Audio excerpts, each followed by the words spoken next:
여러분, 반갑습니다. 김회덕입니다.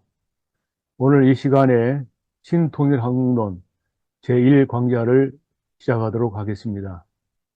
본 강의를 시작하기 전에 여러분이 궁금해 하실 것 같아 먼저 말씀드리는 것은 왜 신통일한국론인가 하는 것입니다. 그 궁금증은 이번 첫 번째 강좌, 한민족 그 역사적 의미라는 주제로 말씀을 드릴 때에 잘 경청해 주시면 이해가 될 줄로 믿습니다. 우리 민족은 지난 78년간 지구상 유일한 분단국가로서 남북한 국민 모두 엄청난 고통을 지금까지 겪어오고 있습니다. 우리가 어떻게 분단국가 한계성을 벗어나 평화적 남북 통일을 실현할 수 있을 것인가에 대해 함께 고민해보는 이 시간이 되기를 바랍니다. 그럼 강의를 시작하도록 하겠습니다. 왜 우리는 남북 통일을 해야 하느냐? 그 당위성에 대해서 조금 더 알아보도록 하겠습니다. 우리 대한민국은 6.25 전쟁으로 폐허가 된 나라에서 경제 기적을 이루었고 민주화와 정보화를 실현했습니다. 이제 남은 것은 통일입니다. 통일은 우리 세대의 숙명적 과업이 아닐 수 없습니다. 여러분, 왜 하루속히 남북 통일해야 할까요? 첫째로 1,000만 이상 가족의 한과 아픔 때문입니다. 그분들은 통일의 한날을 소망하며 한평생을 살아왔는데 이제 벌써 8, 90의 고령자가 되었습니다. 둘째로 6.25 전쟁 당시 우리의 젊은 국군 8만 4천 명이 포로로 북에 끌려갔습니다. 그 중에 7만여 명은 아직도 고향에 돌아갈 날만을 소망하며 기다리고 가는 것입니다. 셋째로 통일은 우리 민족의 역사적이고도 숙명적인 사업입니다.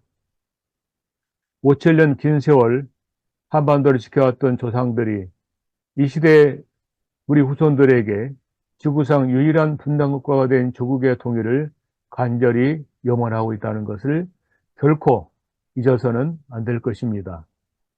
나아가 남북 통일은 우리 민족의 생존과 번영의 문제와 직결되어 있습니다. 세계적 투자은행인 골드만삭스는 만일 남한과 북한이 평화적 통일을 실현한다면 남한의 기술력과 자본, 그리고 북한의 엄청난 인력과 자원을 활용하면 통일 한국은 미국 다음가는 경제대국 G가 될 수 있다고 발표한 바가 있습니다. 그것이 아니라 할지라도 통일은 우리 시대에 반드시 이루어야 될 숙명적 과제라는 사실을 여러분 함께 인지해 주시기를 바랍니다. 여러분, 남북 통일을 실현하기 위해서는 먼저 지정학적 입장을 고려해야 합니다. 미국, 프랑스, 그리고 중국과 일본 등 주변 강대국들이 협조할 수 있는 환경을 만들어야 한다는 것입니다. 북한의 주도로 통일을 하려고 한다면 미국과 일본이 반대할 것이고, 또 남한 주도로 통일하려고 한다면 중국과 러시아가 반대하려고 할 것입니다. 그렇기 때문에 한반도 통일이 주변 강대국 모두에게 이익이 될 수 있다는 입장을 세워 나가야 하는 것입니다. 그동안 한반도 분단 이후 남한과 북한은 어떤 길을 걸어왔는가에 대해 잠시 알아보겠습니다. 1945년 해방과 더불어 분단된 한반도 남쪽에는 자유민주주의 대한민국이, 북쪽에는 공산주의 사상을 바탕으로 하는 조선민주주의 인민공화국이라는 이름으로 자리를 잡았습니다. 1948년 8월 15일 정부를 수립한 우리 대한민국은 자유민주주의와 시장경제라는 건국의 기초이념을 바탕으로 충실히 발전시켜 지금은 세계 10위권의 눈부신 경제발전과 민주화와 정보화를 실현한 것입니다. 그러면 북한은 어땠습니까? 1948년 9월 9일 공산당 정권을 수립한 북한은 처음에는 인민을 위한 인민의 정치를 표방하며 모든 토지를 국유화하고 무상으로 주택, 의료, 교육을 제공하였습니다. 정권 초기에는 경제가 발전하고 사회가 안정되는 듯 했지만 공산주의 국가가 다 그랬듯이 점점 생산성이 하락하고 경제 성장은 둔화되었습니다. 더구나 김일성 유일체제, 세습체제를 구축하면서 북한은 김일성 일가를 위한 김일성의 나라가 되고 말았습니다. 북한은 현재 세계 최하위의 빈곤 국가로 전락하고 마른 것입니다. 또 북한의 조선노동당은 조선민주주의 인민공화국의 유일한 집권 정당입니다. 1946년 1차 당대회 이후 5차 당대회에 이르러서는 마르크스 레닌주의를 창조적으로 적용한 김일성 주체 사상을 당의 지도 이념으로 개방하였습니다. 그랬는데 1980년 제6차 당대회에서는 유일한 당의 이념으로 김일성 주체 사상을 명문화하고 당의 최종 목표를 한반도의 공산주의 사회 건설과 사회 전체의 주체 사상화로 변경하였던 것입니다.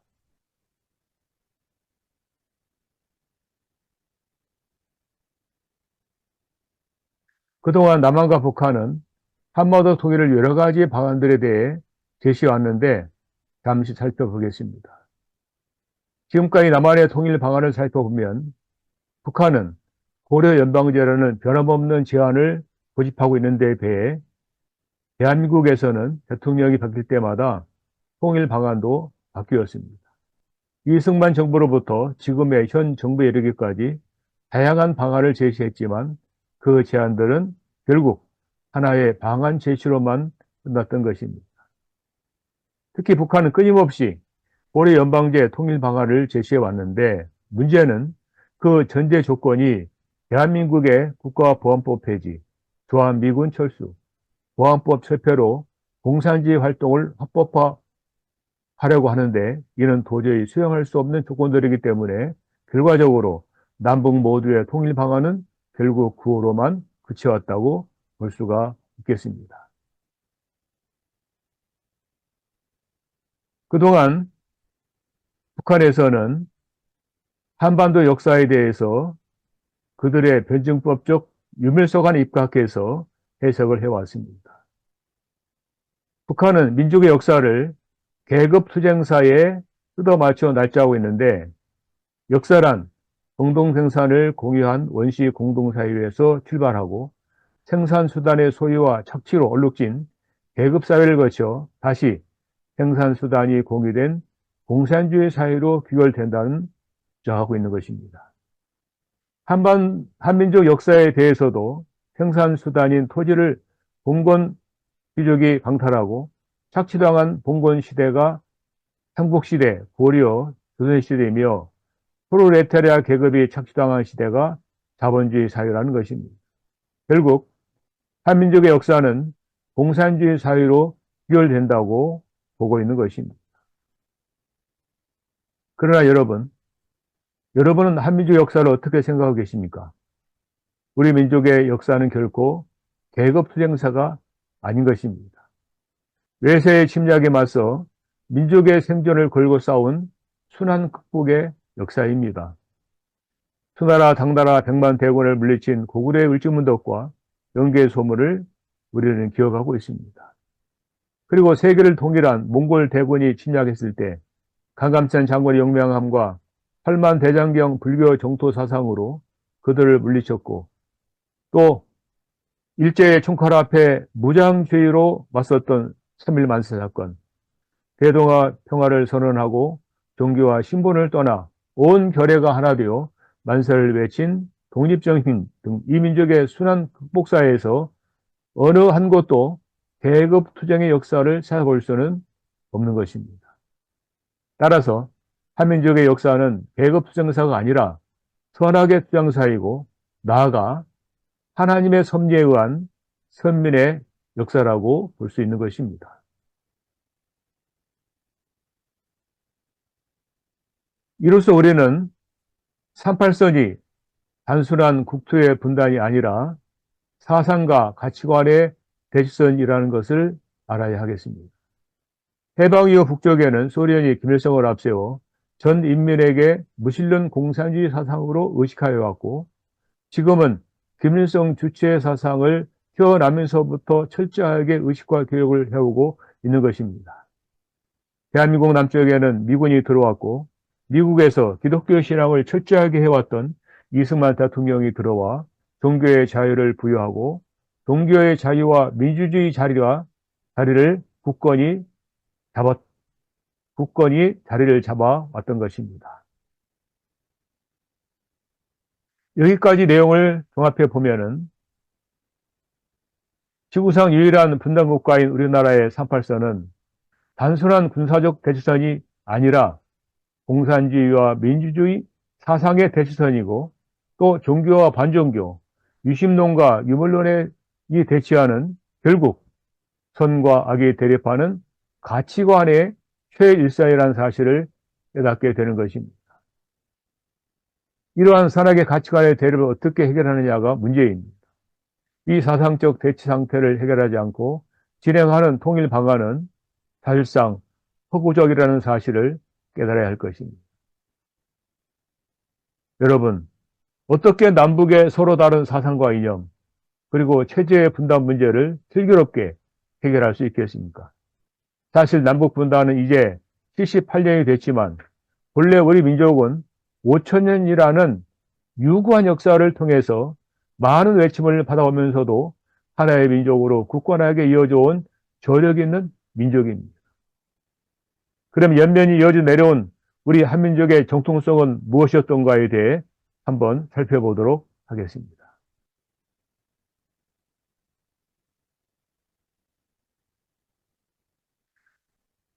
우리 한민족의 정통성을 타는 데 있어서는 당군의 개국신화에 대해서 알아볼 필요가 있습니다.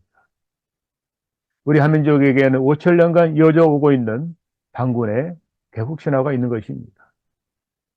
신화란 상징적인 이야기이지만 그 안에는 매우 깊은 뜻이 있다는 것입니다. 천신인 환인의 아들 환웅이 봄이 사람이 된 웅녀와 결혼해 당군을 낳았다는 신화가 있는데 이것은 바로 천인합일 사상이다라고 말씀드릴 수 있는 것입니다. 그리고 천신인 환인과 환웅과 당군에게 이어져 내려오는 건국이념이 홍익인간과 제세이화인데 이 말의 뜻은 널리 인간 세계를 이롭게 하라. 그리고 이치로서 다스리는 세계라는 뜻입니다. 전 세계 어느 나라에도 없는 아주 훌륭한 건국 신화를 우리 민족은 잊지 않고 지금까지 잘 간직해 오고 있는 것입니다. 이와 같은 신화를 배경으로 탄생한 당군이 세운 개정일치의 나라가 고조선이었습니다. 우리 민족을 배달민족 또는 한결의 나라라고 부릅니다. 여기서 배달이란 뜻은 무엇이겠습니까?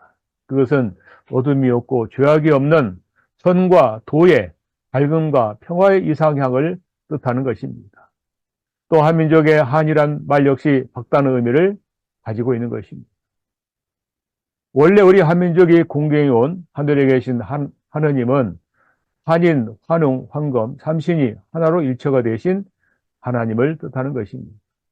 지금도 일본 후쿠오카 히코산에 가면 한국에서 건너간 삼신, 즉 한인, 환웅, 황검을 모시는 성지가 있는 것입니다. 한이란 삼신일체 하나님의 본체를 말하는 것으로 한이란 어둠이 없고 아침 태양이 빛나는 광명한 세계를 의미하는 것입니다.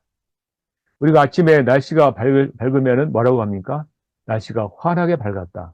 그 환이란 말과 한이라는 것은 같은 의미인 것을 알 수 있는 것입니다. 또 3.1 만세운동에 나타난 민족 정신이 무엇이었던가에 대해서 살펴보도록 하겠습니다.